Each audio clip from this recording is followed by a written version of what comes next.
See, last time we have started with risk and return. हमने risk and return start किया था.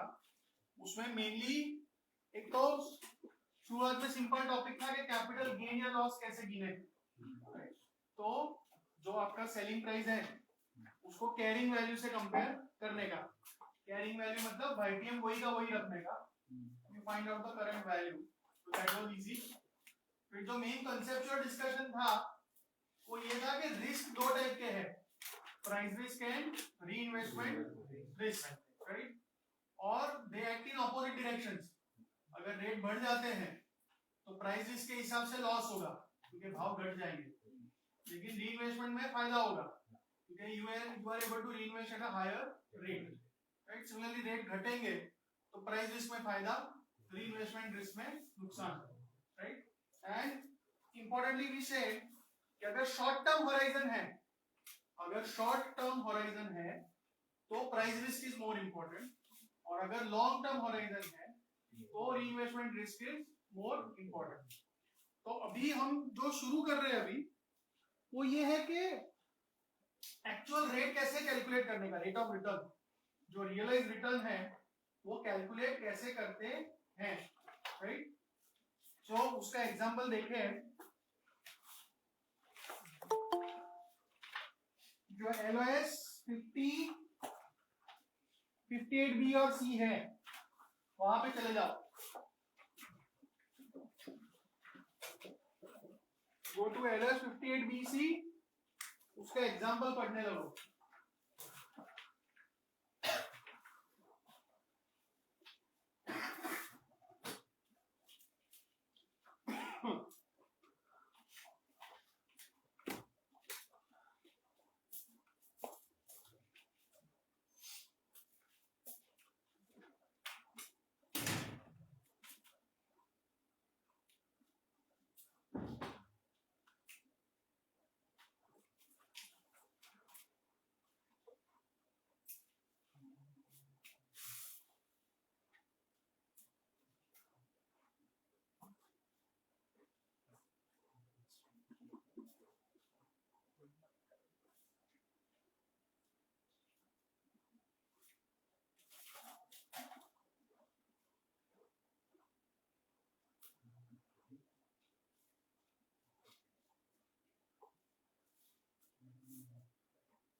Yes, let us look at the data. क्या है? Let me write down. Consider a 5-year 11% annual coupon bond. Let us say this is rupees 100 face value. 11% 5-year annual bond. उसका अभी price है 86.59. YTM calculate कर सकते हो लेकिन दिया हुआ ही है, right. 15%. Calculate the horizon yield for an investment horizon of 4 years, assuming that YTM does the following, right. Horizon क्या है? 4 years. So whatever we are saying after 4 years. हाँ, 4 साल हम ये बॉन्ड पकड़ के रखेंगे खरीद के, तो रिटर्न कितना अर्न किया? If YTM falls to 14% before first coupon date. So in other words, immediately after buying the bond, ठीक है. बॉन्ड खरीदने के बाद देखो आपने जो बॉन्ड खरीदा तब YTM क्या था 15% था। आपने जो बॉन्ड खरीदा YTM वाज 15%, आपने खरीद लिया, फिर YTM चेंज हो गया, कितना हो गया 14%, और आपने बॉन्ड रखा 4 साल के लिए, तो what will you earn? What will you earn? Now before we find the exact answer, most of the cases में आपको डायरेक्शन पता चलनी चाहिए कि आपने जो बॉन्ड खरीदा ना उसका YTM कितना था 15% था,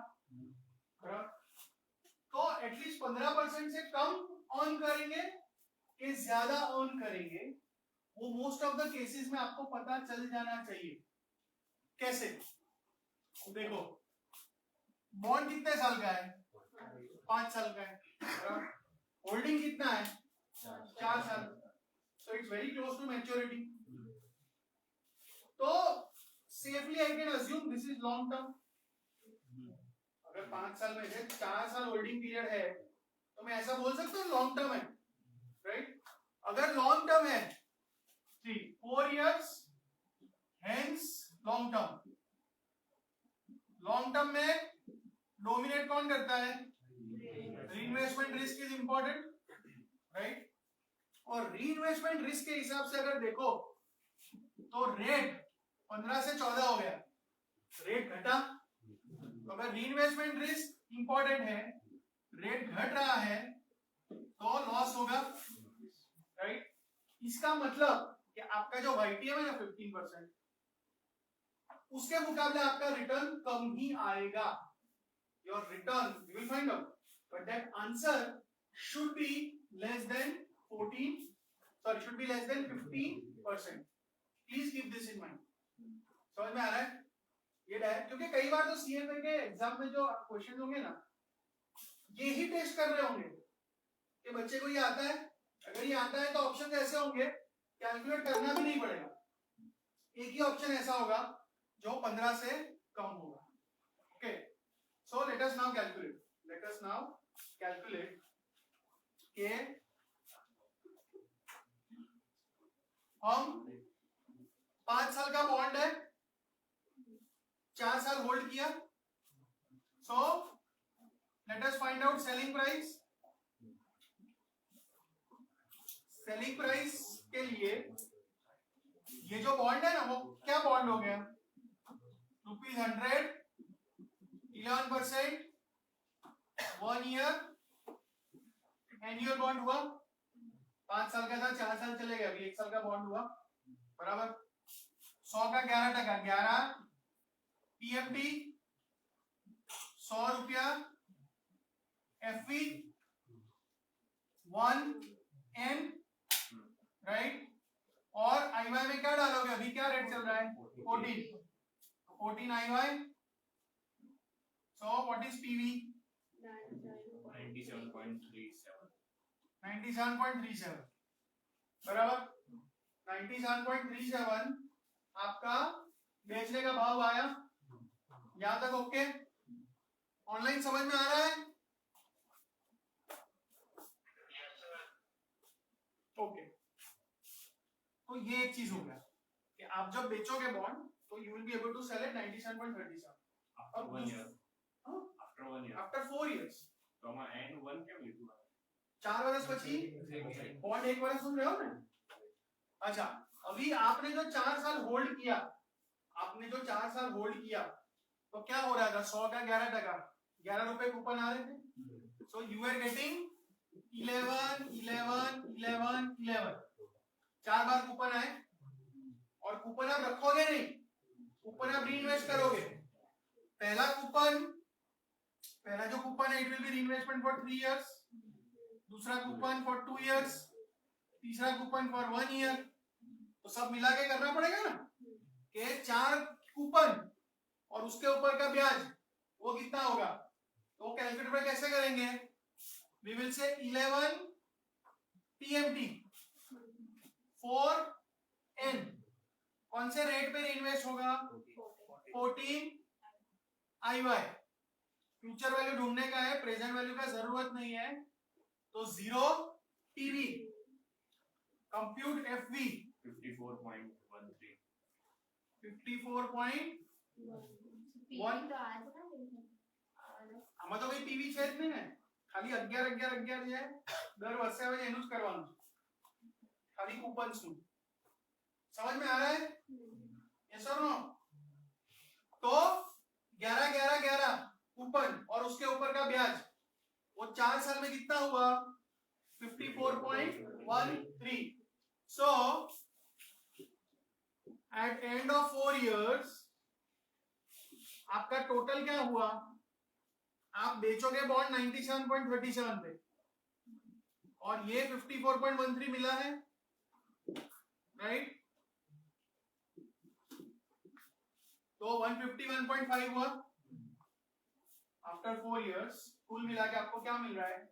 151.5. सो नाउ आपने पैसा कितना डाला था? 86.59 और उसका फाइनली कितना मिला 4 साल के बाद? 151.50. तो ये रेट ऑफ रिटर्न निकालने का है, ये रेट ऑफ रिटर्न निकालने का है.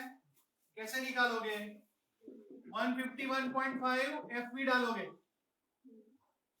माइनस 86.59 पीवी डालोगे. 4 is N, 0 is PMT. Compute IY.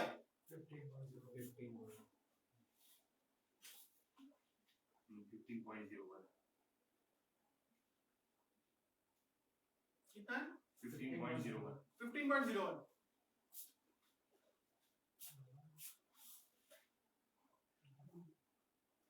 Correct, मतलब 15% ही है, 15% ही आंसर आ रहा है. All of you are getting this? All of you are getting this? ये जो हमने शुरुआत में लिखा था ना, शुरुआत में ये सब क्या किया था? मैंने क्या बोला था? 15 से कम आएगा, पोपट हुआ, नहीं आया, 15 ही आया. उसका रीजन क्या होगा? कि हमने क्या बोला था कि ये लॉन्ग टर्म है, right? But we will see, शायद ये लॉन्ग टर्म ना हो. ये तो क्या हुआ कि आंसर एग्जैक्ट 15 ही आया, राइट? और प्रैक्टिस के लिए जो दूसरा दिया है ना कि YTM इंक्रीजेस टू 16%, तो वो वाला अभी खुद आप करो.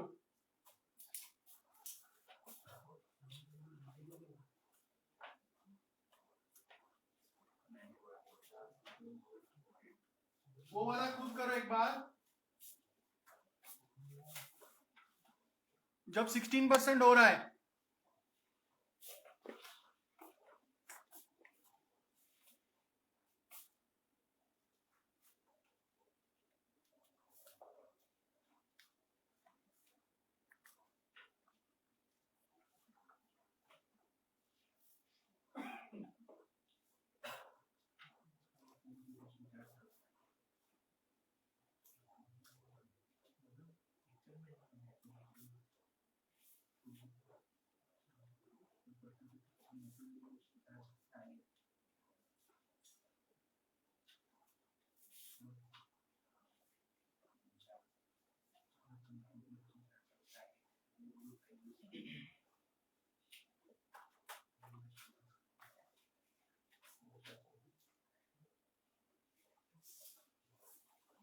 देखो 16% है तो पहले तो ये सेलिंग प्राइस ढूंढ लो, इसमें सिर्फ 14 के बजाय 16 IY कर देना, राइट?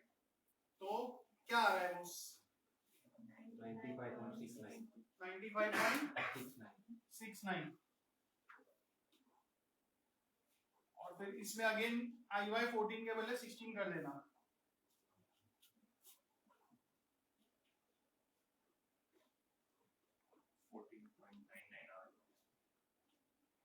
Sorry 14.99 final. हाँ, ये 15 है ज्यादा.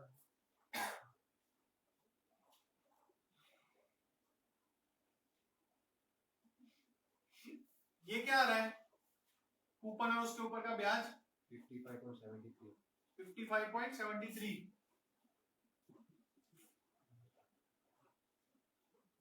तो 95.69, 151.42. तो ऑलमोस्ट सेम ही आया है ना। तो आप आई भी करोगे 14. तो लगभग 15% ही आ रहा है, correct. All of you getting this?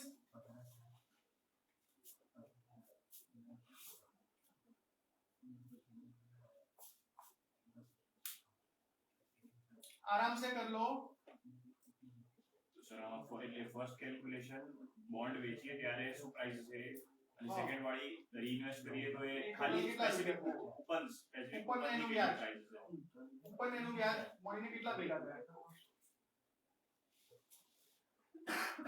Online सबका आ रहा है फिर से अराउंड 15%।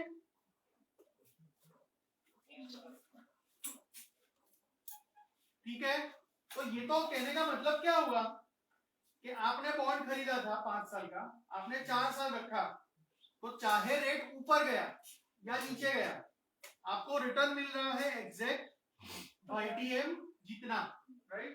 तो ऐसा क्यों हो रहा है? ऐसा क्यों हो रहा है?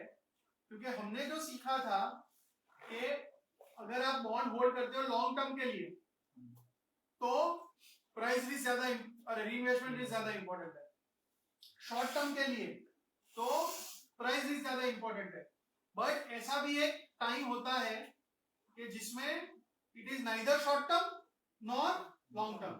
तो ये एक स्पेशल केस है जो ये एग्जांपल में दिया है कि 5 में से 4 साल होल्ड करते हो ना, so that is kind of a magic number कि वो ना तो शॉर्ट टर्म है ना तो लॉन्ग टर्म है। We are literally at the boundary of short term and long term, और वो और अभी आगे डिस्कस करेंगे। पर ये इसलिए हो रहा है, ये 15 का 15% इसलिए आ रहा है क्योंकि we are right at the border of short term and long term, ऐसा।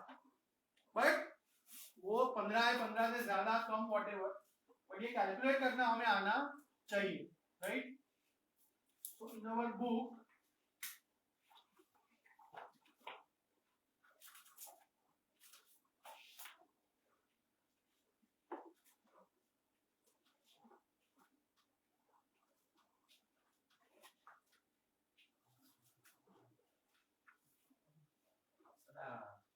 રીઇન્વેસ્ટમેન્ટ રિસ્ક છે અને રેટ ઘટી જાય છે, મતલબ ઉપરના ભાવ ઉપર ઇન્વેસ્ટ થશે ને, हाँ यस, એટલે रेट વધે तो it's going to help you, rate घटे तो it is going to price રિસ્કમાં ઊંધું થઈ ઊંધું. જાય, રેટ વધે તો ભાવ Yes. નીચે ઘટે છે એટલે આપણે નુકસાનમાં વેચી। Correct. अच्छा अभी है ना क्विज में चले जाओ।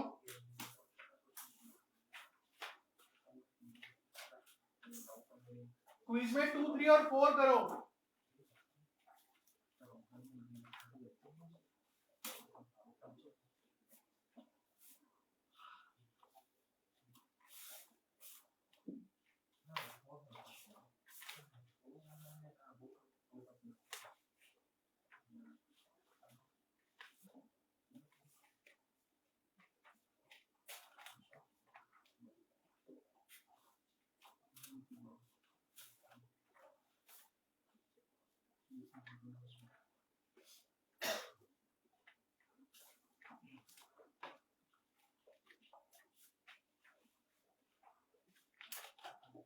क्विज में 2, 3 और 4 चालू करो।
चलो डिस्कस करना है।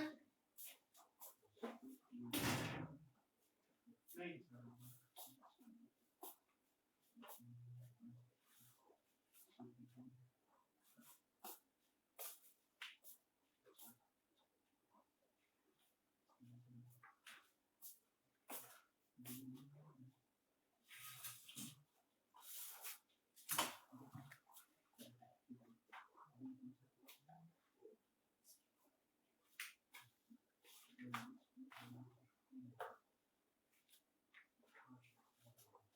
ऑनलाइन हो रहा है।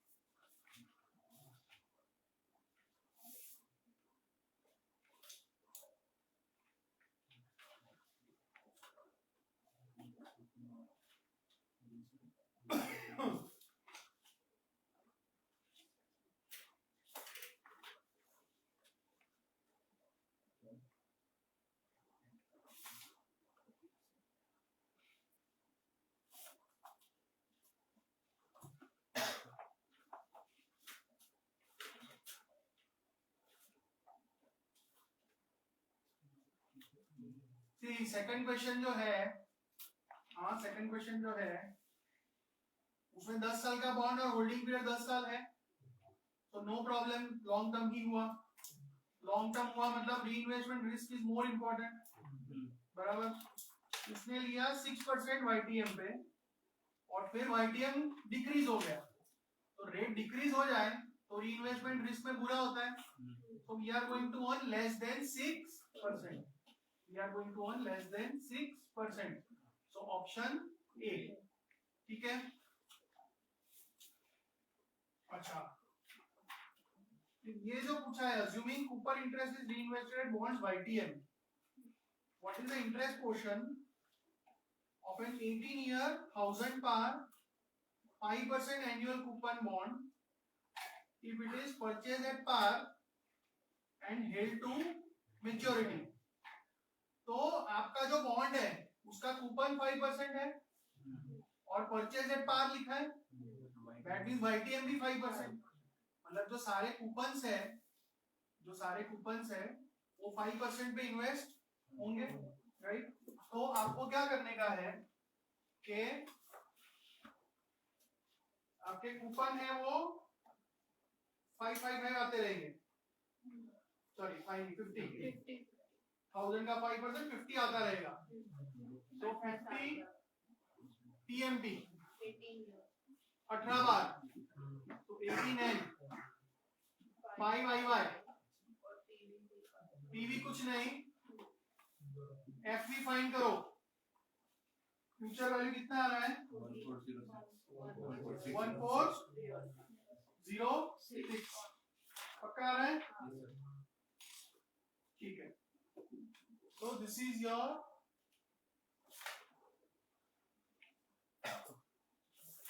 what is the interest portion? So this is the interest portion.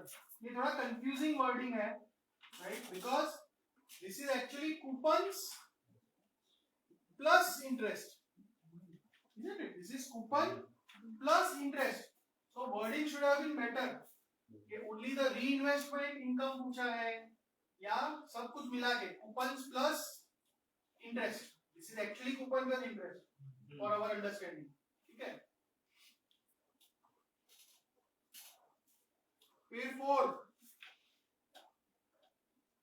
investor buys 15-year 8 lakh pound zero coupon bond with an annual YTM of 7.3%. बराबर? If she sells the bond after 3 years, she will have capital gain या loss. तो उसमें purchase price का कोई मतलब ही नहीं है, उसमें परचेज प्राइस का कोई मतलब है नहीं, राइट? और 8 लाख और सब लिखा है वो ठीक है, we are just assuming 100 assume करके चेक करो, बराबर? के नहीं 100 नहीं, बिकॉज वो दिया है। सेलिंग प्राइस क्या है 346 333 346 333, this is the selling price. इसको कैरिंग वैल्यू से कंपेयर करना पड़ेगा। तो 15 साल का बॉन्ड है, she is selling after 3 years, so now it is a 8 lakh pound 12-year zero coupon bond with YTM वही का वही, मतलब 7.3%, राइट? तो इसमें से कैरिंग वैल्यू आपको कैलसी पे करना है तो कैलसी पे भी कर सकते हो, but because this is zero coupon I would prefer this 8 lakh upon 1.073 raised to 12, ठीक है? जीरो कूपन बॉन्ड है, 34347 कितना आ रहा है 34347 343473, तो 3,43,000 और बेच रहे 3,46,000 पे, so there is a capital gain, there is a capital gain, ठीक है?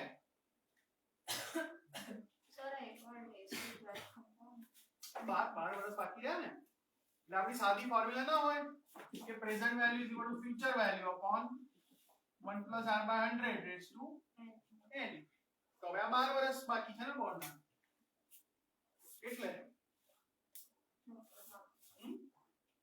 clear all of you? हाँ, online fine?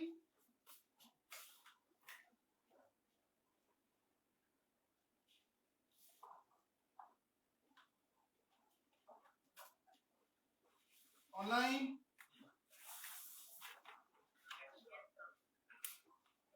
ठीक है, बोलो जाए आगे जाए। हाँ, so now let me go back to that example with which we started the class.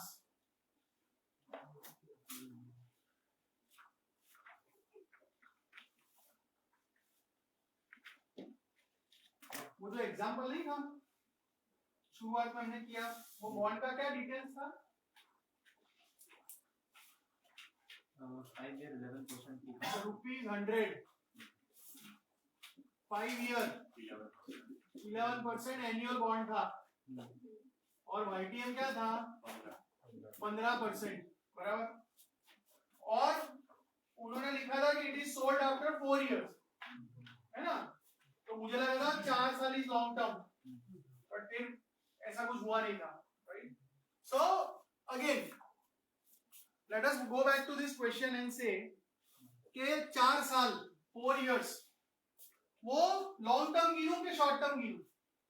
See what is the objective method of deciding कि 5 में से 4 साल होल्डिंग है मेरा, तो वो लॉन्ग टर्म हुआ कि शॉर्ट टर्म हुआ.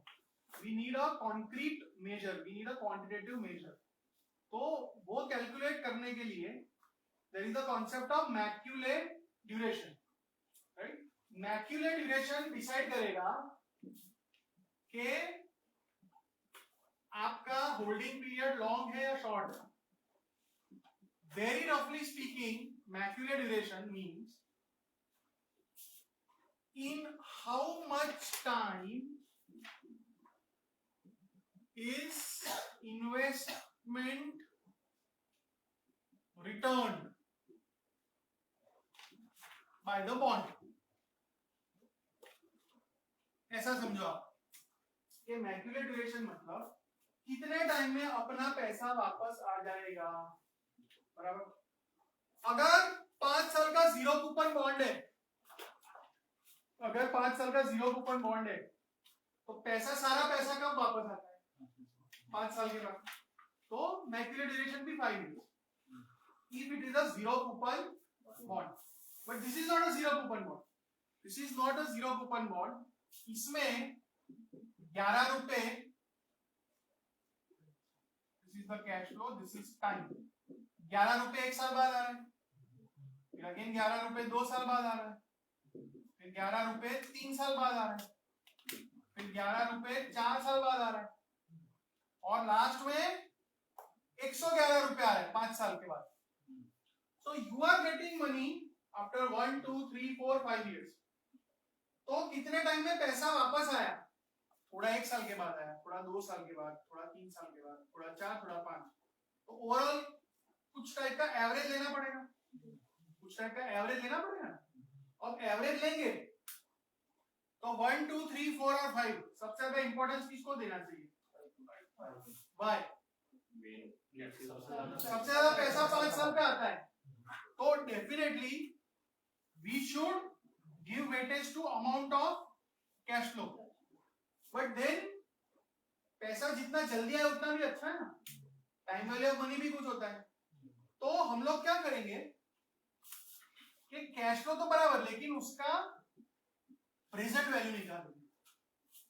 कैश फ्लो तो बराबर है, but when it comes that also matters. So we will find out the present value of cash flow. और कौन से रेट पे? 15% पे.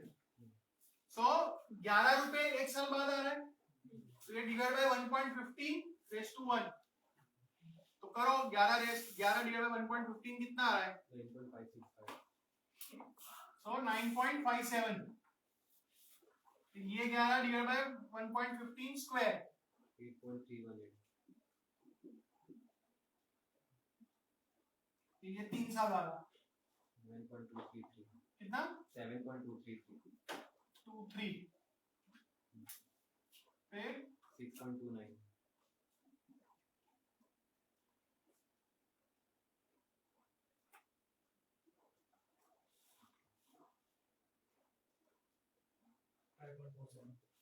हम्म,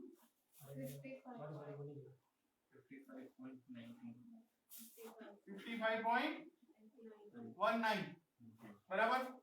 तो 1, 2, 3, 4 और 5 का एवरेज, जिसमें इन सबको वेटेज रखना है, जिसमें इन सबको क्या रखना है? Weighted weights. और वेटेड एवरेज निकालने का है. बराबर. वेटेड एवरेज अगर निकालना है तो आप क्या करोगे? this into this plus this into this plus this into this plus this into this plus this into this divided by weights का टोटल. तो पहले देख लो weights का टोटल क्या है?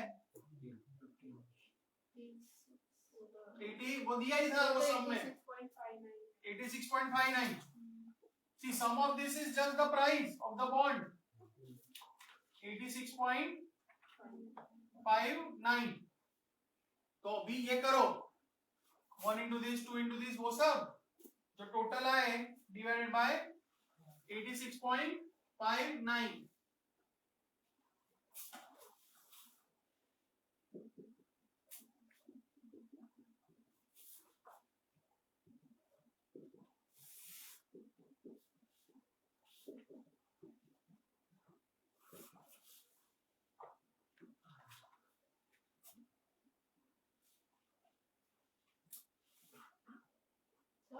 વેટેડ એવરેજમાં ડિરેક્ટલી આ જ વસ્તુને ડિવાઇડ કરવું છે.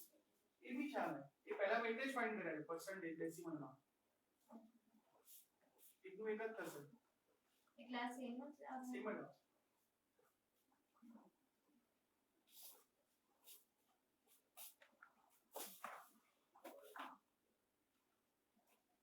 How much 4.03.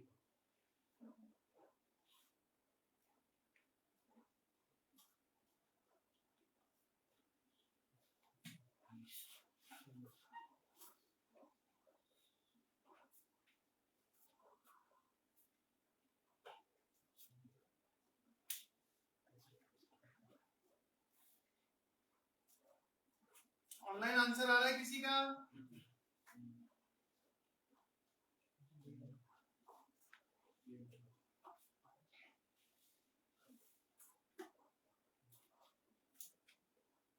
क्या है 4.03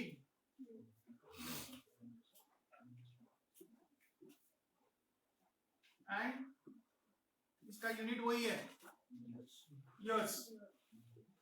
सो ये जो आया आपका 4.03 या 4 years, right? This is called macular duration. तो हमारे बॉन्ड का मैक्यूलर ड्यूरेशन 4 years आया. तो अगर 4 साल से ज्यादा होल्ड करते हैं तो लॉन्ग टर्म, कम होल्ड करते हैं तो short term. But this 4 years is exact boundary. It is macular duration. और इसका ये भी मतलब हुआ कि अगर हमारा होल्डिंग पीरियड मैक्यूलर ड्यूरेशन जितना है तो भले ही रेट्स ऊपर जाए नीचे जाए आपको कोई फर्क नहीं पड़ेगा. जो इनिशियल वाईटीएम है वही एग्जैक्ट आप अर्न कर पाओगे. Understood? But now we have the answer how to decide whether it is long term या short term. You have to compare it against Macaulay duration. अगर मैक्यूलर ड्यूरेशन से ज्यादा hold कर रहे हो तो लॉन्ग टर्म है, तो इन्वेस्टमेंट रिस्क भारी पड़ेगा. उससे कम होल्ड कर रहे हो तो शॉर्ट टर्म है, तो प्राइस रिस्क भारी पड़ेगा. समझ में आया? तो अभी उन्होंने जो दिया वो पढ़ लो. उन्होंने अलग बॉन्ड देके कैलकुलेट किया है. Just go through that. Macular duration वाला कैलकुलेशन देख लो. 4 એટલે neither short term nor long. 4 years એટલે long term ના કહેવાય, short term. એટલે જે ઇનિશિયલ વાયટીએમ હોય ને એ જ તારે રિટર્ન મળે, એનાથી ઓછું એની વધારે નહીં.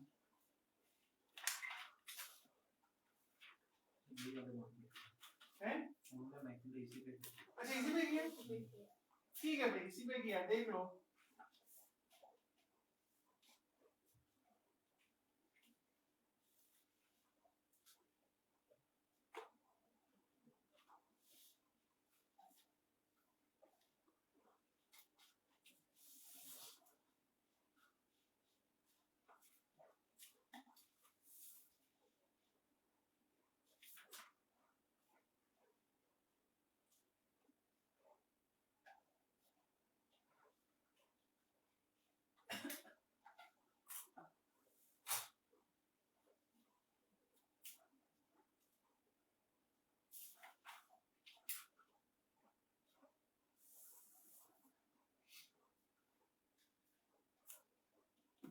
अच्छा, और उसमें वो ड्यूरेशन गैप जो लिखा है वो इंपॉर्टेंट है. The difference between bond Macaulay duration and horizon is called duration gap. Let me write down.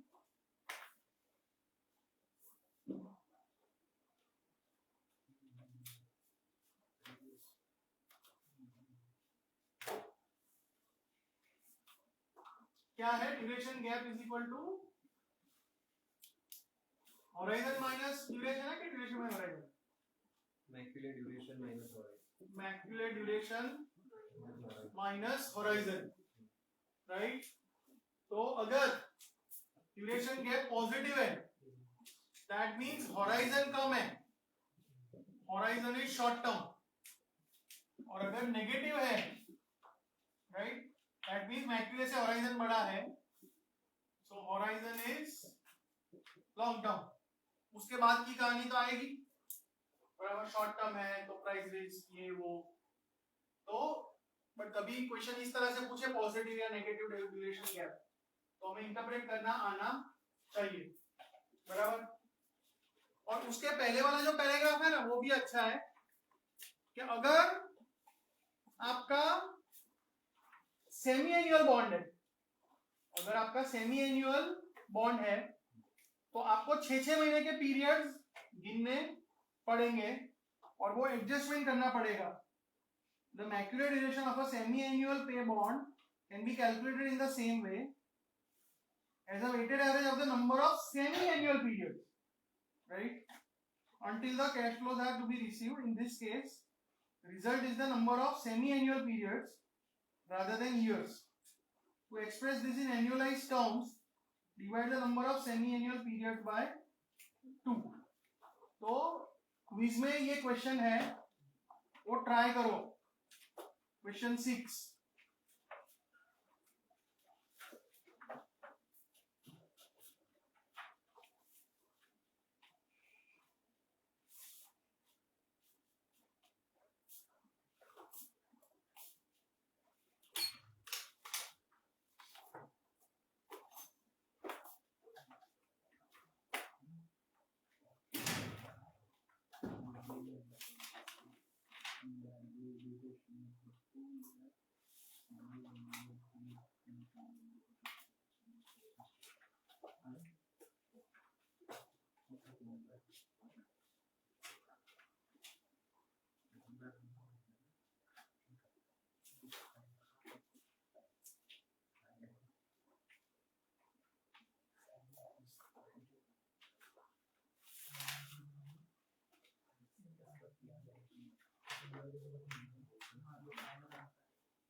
हो रहा है?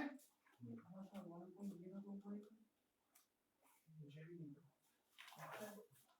कर मॉडल कर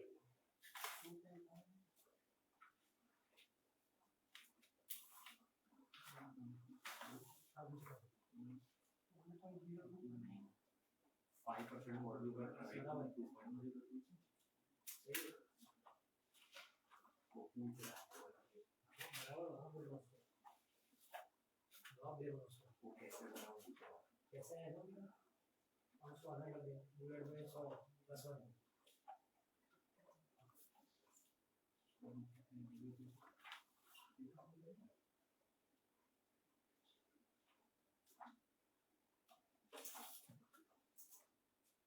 हाँ भाई, क्या हो रहा है?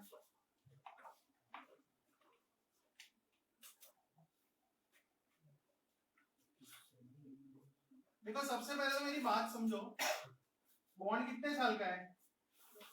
2 साल का। तो उसका ड्यूरेशन 3.8 हो सकता है? नहीं हो सकता। 2 साल का बॉन्ड है तो पैसा वापस थोड़ा 4 साल में आएगा। नहीं हो सकता ना, ऑब्वियसली नहीं हो सकता। तो that is ruled out, right? और 0.38 बहुत कम लग रहा है मेरे को, तो आंसर 1.91 आएगा। Answer has to be 1.91। So, see, whenever you do calculations, etc., वो सब ठीक है, but don't ignore common sense, right? Common sense को बाजू में रख के फॉर्मूला में घुस नहीं जाने का। अगर 2 साल का बॉन्ड है, चाहे हमको फॉर्मूला आए कि ना आए, but 3.81 नहीं आ सकता। कितनी बार वो पैसा पाछा आवे, तो अगर 2 साल का बॉन्ड है तो मैक्सिमम 2 साल में पैसा आएगा ना, उससे बाहर तो जाएगा नहीं, राइट? So, और अगर फॉर्मली हमको करना है तो then let us C.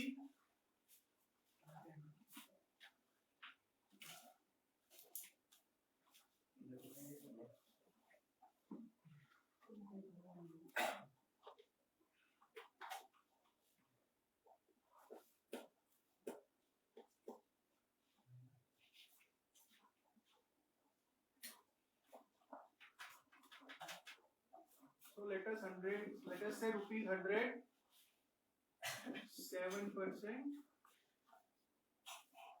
2-year semi-annual bond, and YTM is 5%. तो कैश फ्लो क्या बनेंगे?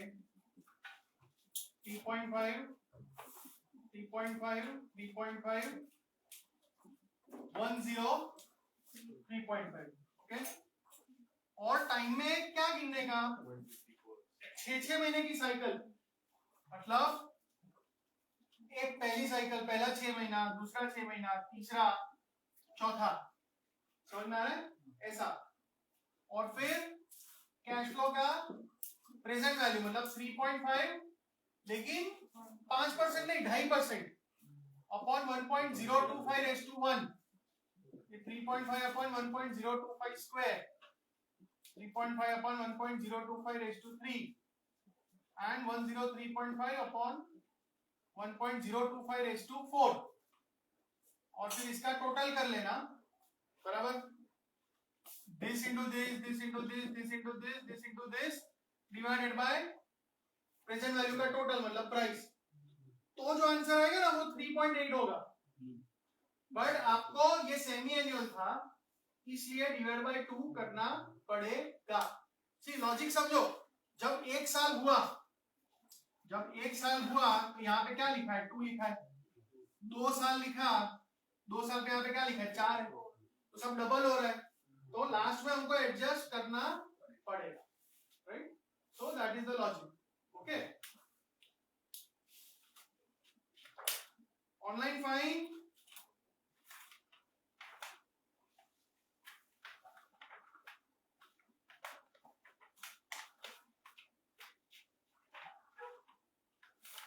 Online okay?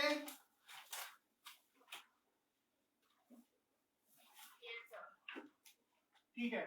So now we are moving to the next topic, next chapter. इससे कनेक्टेड ही है, इजी है।